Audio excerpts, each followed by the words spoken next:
The new 2025 film Bugonia, directed by Yorgos Lanthimos, starring Emma Stone and Jesse Plemons, has included flat Earth cosmology in a very interesting and subversive way. The subject is actually never discussed or even alluded to until the last few minutes of the movie, but becomes central to the big twist and climax of the plotline. When the final reveal happens and the audience learns the truth, Flat Earth is front and center of that revelation in an ingenious way. Reading and listening to interviews, I haven't been able to find if Yorgos Lanthimos is a flat earther himself, sympathetic to the idea, or simply included it tongue-in-cheek, but I found the way it was utilized in the film to be a great example of how this topic can be effectively introduced and included in modern artwork. If you haven't seen Bugonia yet, and plan to watch it at some point, I recommend pausing the video here, as I will be discussing the plot, including major spoilers for the film. The movie opens with protagonists Teddy and his autistic cousin Don tending to their hives of bees, doing their morning yoga routine, and plotting to abduct a pharmaceutical company CEO whom they believe to be an alien, specifically a member of the malevolent species known as Andromedans. Teddy and Don are convinced that these Andromedans are killing off the world's honeybees, poisoning communities, and enslaving humanity. Throughout the film, Teddy and Don are shown to be lower class, unkempt, social misfits with a checkered past, manic, confused, and heads full of conspiracy theories. They are not presented as reliable narrators, and every claim they make sounds questionable at best. In contrast, we're shown the antagonist, Michelle Fuller, CEO of Oxalith Pharmaceutical Corporation, doing yoga in her modern, upper-class mansion, having a morning facial, a private self-defense lesson, and confidently strutting into her corner office. Michelle is cool, calm, and collected, a rehearsed corporate kind of friendly, but seemingly much more relatable and level-headed than our protagonists. Ultimately, Teddy and Don succeed in kidnapping Michelle as planned, and imprison her in their basement. Believing her hair to be telepathic antennas facilitating communication with her alien mothership, Teddy and Don shave Michelle completely bald, then cover her from head to toe with an antihistamine cream which they insist will prevent her from sending out a distress signal to other Andromedans. Teddy then explains that she has 4 days to negotiate a meeting with her emperor before an upcoming lunar eclipse, which will allow the Andromedan mothership to enter Earth's atmosphere undetected. Since Michelle refuses to admit that she's an alien, or confirm any of Teddy's wild assertions, he proceeds to tie her up to an electroshock machine and torture her until she confesses. Instead of confessing, however, she withstands the highest output the machine can produce, which causes Teddy to completely change his mind and behavior. He quickly releases Michelle from her restraints and apologizes, saying that her incredibly high pain tolerance is evidence that she's actually part of the Andromedan royal family. At this point, a confused Michelle is invited upstairs for dinner, and now treated as a special guest, where she strategically admits to being an alien and answers his strange questions until she can escape.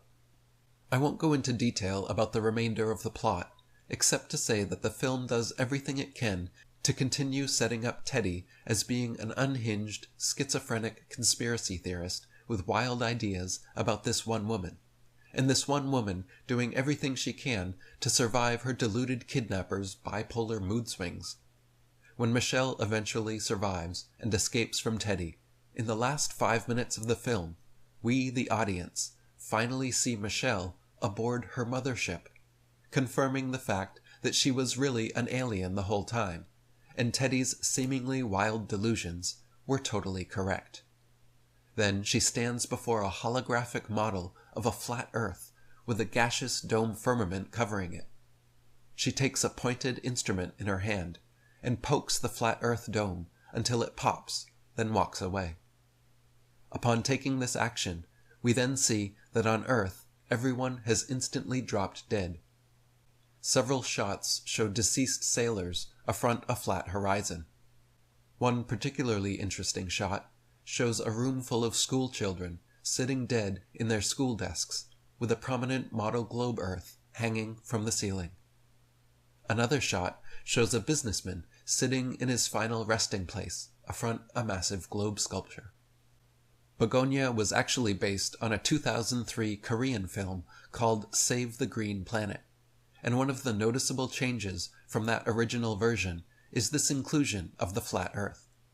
In Save the Green Planet, when the Andromedan returns to the mothership and destroys the Earth is depicted as a globe and explodes similar to the Death Star in Star Wars. In Bugonia, the flat Earth, insects, and animals all survive, but by puncturing a hole in the gaseous firmament, only the humans perish. Exactly what this means is open to speculation, but it goes to show how important this truth could potentially be. People love to scoff at flat earthers, asking, what does it matter whether the Earth is flat or a globe anyways? The answer is that it's not so much about the shape as it is about the scale of the lie. If humanity is deluded by a lie of this magnitude, there are innumerable, varied, and dire consequences for believing such a false cosmology, especially when there's a group of people actively working to indoctrinate the world with this lie. By adding this flat Earth element to the end of Bugonia, it takes the viewer through a 2-hour experience of confirmation bias, only to end in the same kind of complete cognitive dissonance experienced by people who do their due diligence in researching flat Earth and finally realize that it's absolutely true. You become like Teddy in a world that sees everything Teddy knows to be true as crazy and delusional. In that instant you see Michelle aboard her mothership, you receive the emotional impact of believing a lie for the past 2 hours, and demonizing the protagonist in your mind, because to you, he seemed insane and deluded. Now, of course, this movie isn't going to convince anyone logically of Flat Earth's veracity, but it does do a few interesting and advantageous things intellectually and emotionally. Firstly, just having the Flat Earth model feature so prominently in a big Hollywood movie helps bring the subject to the forefront of consciousness. More importantly, though, by having Flat Earth be this big reveal as part of the movie's twist, where the viewer realizes their assumptions about the film characters have been wrong the entire time, we are shown that we were also wrong about our assumed cosmology the entire time. We are given the experience of confident confirmation bias, ending in complete cognitive dissonance, the very thing that happens within every flat earther as they awaken. Due to our indoctrinations, the very idea of flat Earth sounds ridiculous and impossible, just like Teddy and Don's theories about Michelle being an undercover Andromedan alien. Most viewers will barely even consider the possibility that Michelle is an alien, just like most people who hear about flat Earth don't actually consider it a viable possibility and dismiss it without any thought or research. By giving people this awakening experience, even through the lens of an entertaining fictional movie, Bugonia successfully delivers the same kind of emotional impact and intellectual reappraisal of our assumptions about reality that every flat earther experiences.